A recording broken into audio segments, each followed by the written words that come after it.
Ibu Eva. All right, yeah. Oh, because we couldn't hear you before, sorry. Okay. Can you all hear me? Hear me? Yes. Could you all hear? Yes, we all can hear you. Wonderful, wonderful, excellent. Okay, so thank you so much, moderator, for the floor. Bismillahirrahmanirrahim. Assalamualaikum warahmatullahi wabarakatuh. Alhamdulillah wassalatu wassalamu ala rasulillah wa ala alihi sahbihi wa ba'd. Thank you so much for the wonderful invitation, Jurnal Umuna UIN Mataram. Thank you so much. Thank you, Professor Dr. Masnun MAG, Rector UIN Mataram, my colleague too, my friend, and the Vice Chancellor, Dr. Muhammadun, my dear friend, Professor Dr. Muhammad Abdul Nasir, and I could also see some of my friends here. So, I mean, with Professor Muhammad Abdul Nasir, we haven't met for so long, so it's wonderful to see you. You are the Mr. Busy Man today. Right, such an honor to be here sharing a virtual stage with Professor Dr. Ahmad Fauzi Abdul Halim too. Like Professor Ahmad Fauzi mentioned, it will be lovely to visit Mataram one day. I haven't visited Mataram, so inshallah when things get better next year, we'll be able to meet in person. Again, thank you very much, UIN Mataram, for organizing this wonderful online conference, and to everyone who are joining us today. Professor Abdul Nasir asked me to talk about mysticism. I would like to zoom in on a broad picture of Islamic mysticism, especially Sufism here, which hopefully can work nicely with the participants' presentations later on this conference. And let me share my screen now. I have very minimalist slides, so just a couple of images, but it's wonderful that Professor Ahmad Fauzi already gave us a very rich kind of introduction, so it will make my work a lot easier. Okay, let me just share my screen now.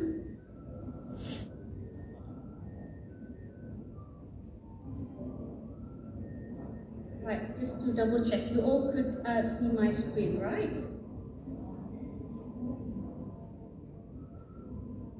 Okay, so do I have 30 minutes for this one? I'm just wondering about the time. Do I have 30 minutes for this one? For this presentation? Yes, please.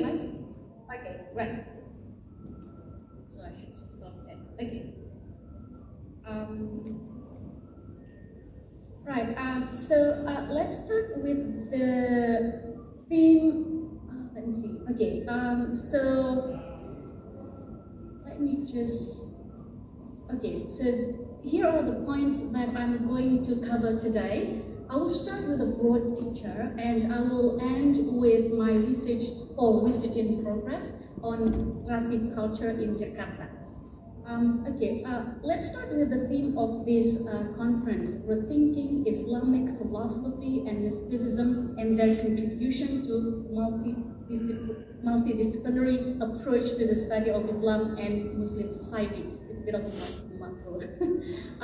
It's an excellent theme, as this is very broad, so I will try to simplify by saying that we know that mysticism is one of the main focuses of students of Islam and also Muslim societies. This is, of course, besides jurisprudence, philosophy, tafsir wa ulumul Quran, etc. So some early Orientalists or Islamicists also actively carried out research on Islamic mysticism. We all know that. And this includes, for example, Louis Massignon, André Coppin, and Cantwell Smith too. Massignon, in his study of Islamic mysticism, also considered Christianity and Indian religions. Here we could see the seed of multidisciplinary kind of approach to mysticism. And he approached also his study beyond philology through historical approach too. So let's say Islamic mysticism and Islamic studies as a discipline. We know that in the 19th and early 20th centuries, researchers on Muslim societies, especially those who worked for the colonial government service, they focused more on the legal and also doctrinal concept, which was considered as the key Islamic religious system. This then was supplemented by studies on Islamic mysticism, which included Sufi orders and other expressions of Islamic spirituality. As for the approaches, the study of Islam as a separate discipline, like so many disciplines of the modern university,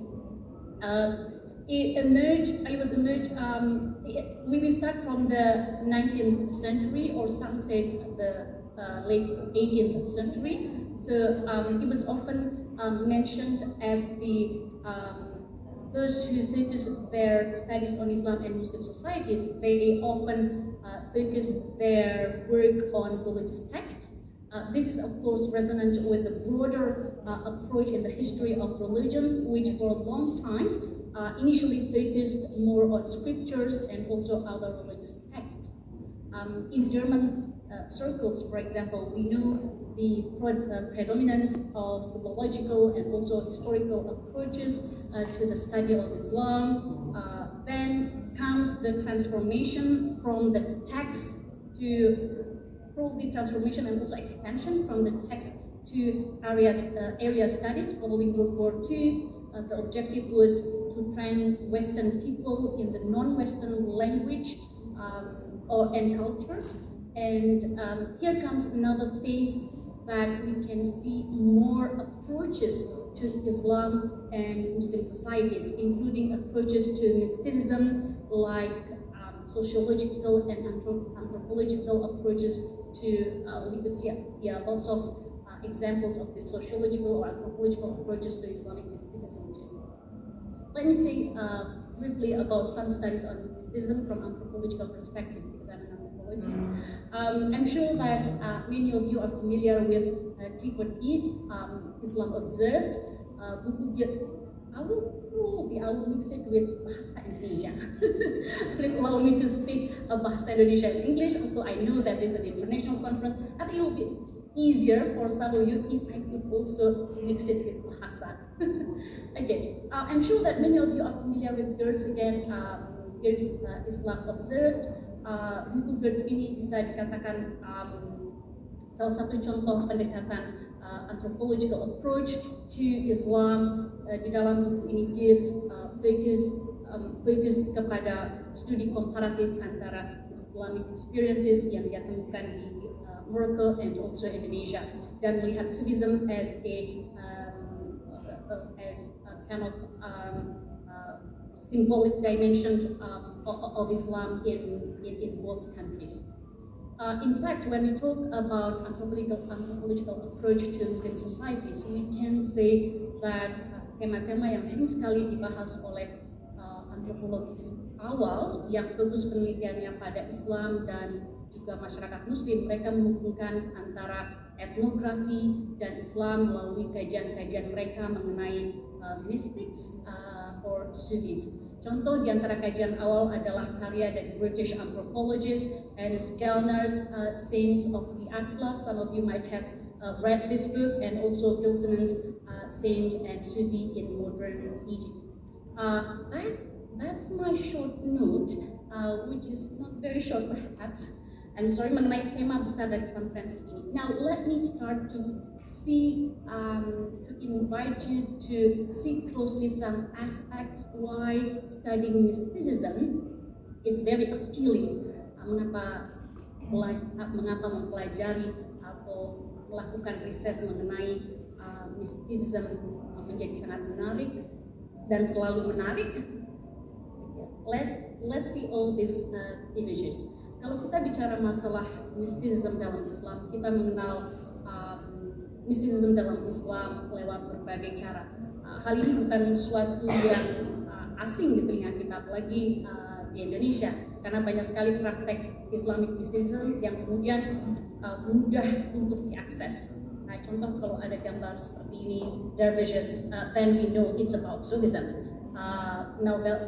Mevlevi order is especially famous for this practice of whirling dervishes. The Mevlevi founded by the 13th century Persian Sufi and also poet and Islamic theologian Jalaluddin Rumi. I'm sure that Anda semua sudah familiar sekali dengan Rumi. Kemudian bahkan di negara barat pun Islamic mysticism tidak asing lagi. Hal ini diperkenalkan lewat berbagai cara, berbagai media print termasuk novel ini, ataupun lewat produk-produk popular culture lainnya, termasuk lewat tarian dervish tadi. For example, this one is it's very small in here, but I hope you can see it. So this one is an article published in the Guardian on Madonna tentang daya tarik Sufi untuk Madonna. So atau misalnya Sufisme juga sering dikenal di dalam print media seperti yang saya sebutkan tadi, seperti novel karya Muhja Kaf. Kaf ini seorang penyair, novelis dan juga profesor di the University of Arkansas. Jadi bukan sembarang novelis. Di dalam novelnya The Girl in the Tangerine Scarf, saya juga jadikan bahan bacaan pengantar untuk mahasiswa Islamic Studies di kampus saya waktu saya mengajar di University of Wellington, not ANU, dan juga menjadi bahan bacaan pada Indiana University East novel ini. Jadi mungkin yang mengajar mengenai pengantar Islam, kita bisa membuatnya lebih kreatif dengan memperkenalkan novel-novel yang bergizi untuk mahasiswa. So ada karakter dalam novel ini yang bernama Hadrasani, seorang imigran Syria yang tinggal di Indiana dan mulai belajar agamanya kembali. Hadrasani attended Professor Eschenbach's class, German Islamic Studies professor. It's a very heavy novel, right? Profesor ini kemudian menerangkan mengenai posisi Sufi. This is from these two quotations from the novel. There are 3 different points of emphasis. Professor Eschenbach said, quote, those who stressed reason produced Islamic theology, those who stressed revelation and hadith produced jurisprudence, the great body of Islamic legal scholarship, or fiqh. Those who stressed seeking a direct personal relationship with God were the Sufis, unquote. So these are just some of the examples. And then in the West, the best known representative of Islamic mysticism is the classical Persian poet Rumi. He's often represented as someone who transcended all religion, melintasi melampaui agama-agama. Ketika saya mengajar spirituality dan mysticism, misalnya saya tanya ke mahasiswa saya siapa nama mistik yang mereka kenal, semuanya menjawab Rumi. In fact, mungkin akan cukup mengherankan untuk sebagian orang bahwa salah satu penyair, one of the most popular and best-selling poets yang paling berpengaruh di beberapa negara barat termasuk di Amerika adalah this 13th century Persian poet and Sufi mystic Rumi. So Rumi is considered by many Westerners as a spiritual guide too. In spring 1999, Amira El-Zain, for example, reported that a compact disc entitled Love Poem of Rumi was produced for a New York fashion show. So you could see the popularity of Rumi. Right. Banyak contoh lainnya bagaimana Islamic mysticism kemudian bisa sangat dikenal di negara mayoritas Muslim dan non-Muslim. Ini salah satu contoh lagi. Mungkin jika Anda penggemar Bob Dylan, Bob Dylan penyanyi and the greatest songwriter of all time, mungkin Anda sudah pernah melihat video ini, but I want to play this one. Video ini mengenai video ini adalah lagu Natal, The Little Drummer Boy versi Bob Dylan. Di dalam video ini, kalau Anda nanti The Little Drummer Boy, I think di menit ke 2:30 ada scene whirling dervish. So ini adalah salah satu contoh bagaimana Sufism itu sudah di-localized. Salah satu expression the localization of Sufism. Okay, now saya akan fokus kepada Sufism in this whole. We all know, like what Anne-Marie Schrimmel mentioned, that Sufism is, quote, the mystical dimension of Islam, unquote, and Karl Ernst also mentioned, quote, it is often said that the mystical aspect of Islam is Sufism, unquote. Usually discussions of mysticism starts from spirituality, not spiritualism, because they both are two different things. The difference between spirituality and religion is that spirituality is, we know that spirituality is more personal and less authoritative, but again, this can be debated too. Within other religious traditions, the practice of mysticism is also prevalent. So we could see mysticism in Christian traditions, in Hinduism, in Buddhism, etc. Right. Saya yakin banyak presenter pada hari ini dan besok will focus on Sufism in Indonesia. I will just mention very briefly, kita semua tahu bagaimana the role of Sufism in spreading Islam or the faith. Pada abad ke-11, the Muslim world had witnessed the establishment of Sufism with its two headquarters in Baghdad and also Khorasan. Further in its development in the last half of the Middle Ages in Islam, in between 1200 to 1450, many countries, as many scholars have reported, including Norman Rothman, Sufi communities were increasingly growing in Asia, including Indonesia. Sufis, as we all knew, were known as the main spreaders of Islam. This included South Asia, Central Asia, East Asia, and Southeast Asia. Again, including Indonesia, as also mentioned by the first speaker. Indeed, we can say that pada sebagian besar wilayah Asia di luar Middle East, Islam hadir melalui Sufism. Saya yakin saya tidak perlu mengulang mengapa Sufism sangat mudah diterima. Very briefly, perhaps, its pluralistic tolerance of non-Islamic elements was especially one of the important aspects that made it easy to be accepted. Therefore, it is not surprising, for example, in many literature of Sufism, we know that early European scholars, seperti yang ditemukan oleh Karl Ernst, they considered Sufism as nothing to do with Islam. Some of them say that, and some of them say that it had to derive from Indian yoga or some other extra Islamic source. Karl Ernst also ada punya pansus juga yang mengenai Sufism and yoga.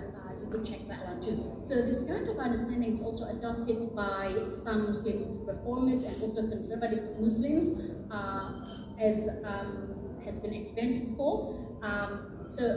Tapi sebetulnya posisi negatif yang diambil oleh Muslim konservatif terhadap Sufism adalah merupakan perkembangan baru. We can see this in Indonesia prominently. In this country, we can see that for so many years, some of the early practices of Islam are the manifestation of a mixture of Islamic Sufi practices and other beliefs which had long rooted or preceded Islam in the archipelago, including indigenous belief, Hinduism, and Buddhism. If we go back to Clifford Geertz, the religion of Java, for example, then these intermixings of syncretistic form can be seen clearly from the practice of Islam by Ahmad. Now, I will jump a bit. When Indonesia experienced when Indonesia witnessed Islamic revivalism, the popularity of this or the resurgence of Islamic movement, the Islamic revivalism, especially since the 1970s, the country. We could see various expressions of Islam in the archipelago, including what Julia Howell mentioned in her work, The Revival of Suicide.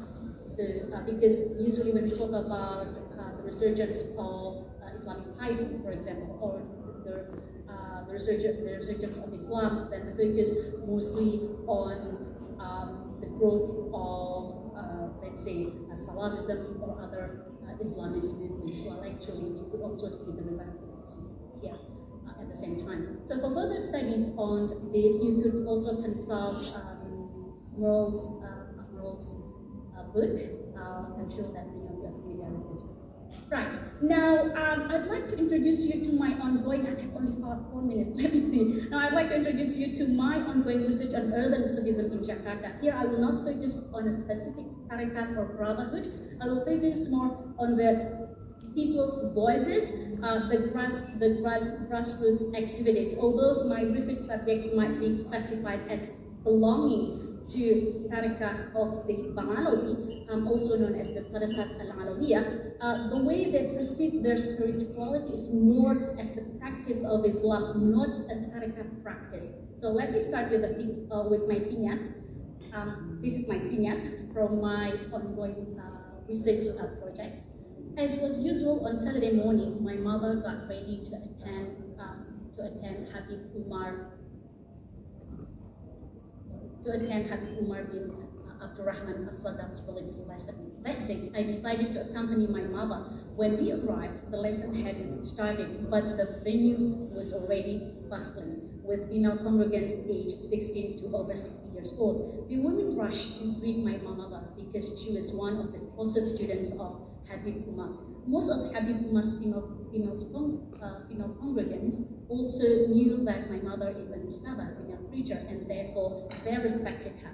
As my mother entered the venue, the women gave way so we could sit in the front row directly opposite Habib Umar's seat. I was pretty surprised with the atmosphere inside the ta'lim because Habib Umar's seat was very close to the female congregants. This is in stark contrast to the religious lesson I attended from other habaib, which usually occur with the female congregants sitting in a separate room. Sometimes they are only able to hear the habib's voice or see their face on a monitor.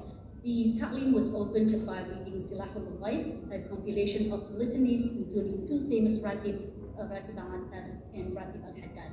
After we finished reading the Ratib, Habib Umar began the lesson. So that's the vignette from my field site. Let me start with Habib Umar bin Abdurrahman as-Sadat. As you could tell from his name, Habib Umar berasal dari salah satu komunitas Hadrami Indonesia. We know that the ancestors of Hadrami communities in the Malay world originated from the Hadramaut region in the southern part of Yemen. In addition, his title Habib, beloved, literally beloved, signifies that he's a scholar and elder of the Bangalawi. So Hadrami communities are known in the archipelago for its role in introducing Sufi practices, as Sheikh Mardan has also mentioned, as the producers of generations of Sufis. And lately there have been some studies on the way the new generation of Habaib with their large congregants have attracted many young congregants, including Nurul Mustafa, Majlis Rasulullah, etc. The focus of my study is more on the ongoing important presence of Habaib in their Majlis Ta'lim, in the transmissions of religious knowledge, especially for women of the well-established Majlis Ta'lim in Jakarta. So Majlis Ta'lim ini identik dengan kalau di Jakarta, we know that Majlis Ta'lim identik dengan tradisi Betawi, and the term was even popularized in 1930 by a well-respected ulama from Betawi, Ki Haji Abdullah Syafi'i. So despite the popularity of Tariqah al-Alawiyah in the country, congregants of Habaib don't understand the concept of Tariqah. Many of them haven't heard even that term of Tariqah. Therefore, this is not about the silsilah atau hubungan antara masters and disciples. At the same time, we understand that Tariqat or Sufi orders merupakan bagian penting dari kemunculan institutional formation of Sufism. So, however, the teachings of Habib Umar, the wirid and books used in the Ta'lim are part of the parcel of the Tariqat. Habib Umar introduced his congregants, including the female preachers in Jakarta, who are part of his congregants, some Tariqah al-Alawiyah activities, such as the recitation of the famed litanies I mentioned before, Ratib Haddad and Ratib al-Atas, read during the Ta'lim. Okay, so this is my last slide, but perhaps will be okay if I finish in, I need 2 more minutes to finish my presentation. Okay, let's see very briefly. So this is the book Silahul Ghaib is used in Habib Umar's Majlis Ta'lim, and inside Silahul Ghaib there is this Ratib Haddad and also Ratib Amal-Tos. I don't want to explain about Ratib Haddad and Ratib Amal-Tos because some of you might be familiar with that one. Basically, what we could see from this Ratib is inside the Ratib, it's basically when we read or when you open Ratib, then you will see its mystical significance there. Ratib Atas and Ratib Amal-Tos and also Ratib Al-Haddad, they are read in mosque, religious gatherings, including Majlis Ta'lim for women, for men, and also in the by congregations and individuals throughout the Muslim world, as well as among Muslims residing as minorities elsewhere. So it is also these 2 Ratib also read in the Indian Ocean region, including the Malay world. In Malaysia, for example, they also practice reading this Ratib. Professor Abdul Halim knows this better. On the ground that they are not in. They mostly the reason why they ask the congregants to read this one because they believe that they are not in contradiction with the fundamental principles of Islam. Okay, so here are the voices of women who have been practicing the Ratib. One key research subject said that what we are doing, we read this Ratib for seeking God's blessing. And then the second one mentioned it's already part of my everyday life. I read this every day, and if my family or let's say my children have a certain hajat, like one of them is attending a job interview, I will read the Ratib especially for them. Okay. So here we could see that from my short case study that I just mentioned here. It is not on. This one is one of the examples of the many expressions of Islam and Muslimness in Indonesia, as the rector mentioned, Professor Masnun. So Sufism has demonstrated its ongoing expansion dari awal mula dia menginjakkan kaki di bumi Nusantara ini. Islamic mysticism played significant role in the textual transmission of Islamic knowledge in the archipelago. And when we talk about text in Sufi tradition, we need to see it not merely as a text, but also as a ritual. Because this is how those who believe in its power believe. I'm discussing the tariqah not in its strict formal sense, but more as part of the living tradition. I'm not discussing its fluid, for example, its fluid hierarchical structure, but more as how the believers practice it. So instead of discussing the birth of Tariqah Alawiyah and its development, I departed my study on how the believers perceive the ritual elements of it. Therefore, I focused on the reading the Ratib. Again, right. So to conclude, the inclusive nature of Sufism can be seen from this practice of reading Ratib. Communal recitation has become the main characteristic of Ratib reading. We can see this in many Jakarta Majlis Ta'lim and also outside Jakarta and also other religious gatherings. This is an important element that demarcates Sufism and Salafi orientation too, as also mentioned by Anne Bang. Salafism often emphasizes on the personal devotion, and although throughout its historical trajectory, we understand that keberadaan tarekat dianggap sebagai salah satu keberhasilan Sufism untuk mempopulerkan the spiritual practice of Sufis on the mass scale. Kita juga jangan sampai melupakan bentuk-bentuk lain dari pengalaman believers dalam melakukan beberapa praktek yang dianggap bagian dari Sufi rituals or practices. As Karl Ernst mentioned, this tight organizational structure of Sufi orders with masters and disciples, together with networks of tomb shrines, is not the only way Sufism is being felt today. The poetry of Rumi has become a best-selling publishing, I mentioned before, a best-selling publishing phenomenon through translator poets such as Coleman Barthes, Robert Bly, and many more. And to conclude, what I have presented here is the example of a mixture of anthropological and also textual approaches to the study of mysticism. And as we have witnessed various expressions of mysticism, it is important to also expand our focus not only to what is tariqah or what certain tariqah have offered, but it is also important to hear the voices of the believers. Or to borrow Gabriel Marant's approach, he emphasizes that Islam is about the feeling on how to feel Muslim. So when we start from the grassroots voices, then we can hear how the in-depth kind of Sufi experiences or mystic experiences felt by Muslims, or in this context, the practitioners. I should stop there, and thank you very much.